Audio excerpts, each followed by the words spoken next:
If you are a property owner in Leon County, you are probably familiar with the name Bert Hartfield. He served as the Leon County Property Appraiser since 1992. What you may not know is that the fifth-generation Tallahassee native is also a graduate of TCC. I'm a proud graduate and glad to have that opportunity to tell people. I've got a brother that's an attorney. I have a brother that's a medical doctor and an attorney, and now an administrator at Archibald, and I have my younger sister who's an administrator with the Department of Revenue. We all have gone through TCC at one time or the other. So that alone is a hands-on example. We're the fifth generation, or my siblings are fifth generation Tallahasseans.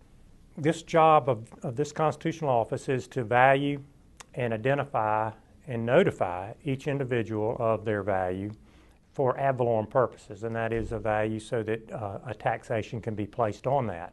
Back in 1974, Bert attended what was then called Tallahassee Junior College.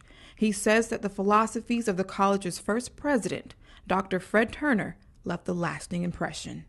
It was Dr. Turner that offered the hands-on opportunity to help the students. You'd see him walking around, and if you needed something and you went to his office, you had the ability to sit down with him.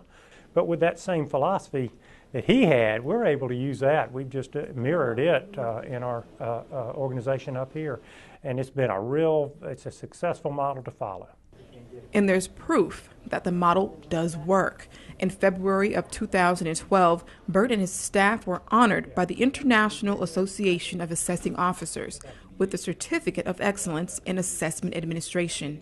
The ability to work with the public and helping them understand this complicated issue. In the almost 4 decades since Bert attended TCC, he has been actively involved in the community, including a 2004 term as president of the TCC Alumni Association. It was a real pleasure to serve with that organization, the TCC Alumni Group, along with that board we had. If you'll recall, those were all successful either business individuals or government-related individuals or people from the outside that had moved on and actually had a few years underneath them and had retired and come back to help. So we had a great cross-reference of an example of what TCC's offered to this community. It's applauding to that group. Bert says now, more than ever, he sees the value and importance of Florida's community colleges. But if you didn't have the community college that put all this together and helped build some of these opportunities for young students, it wouldn't be like it is now. And so it is a real treasure.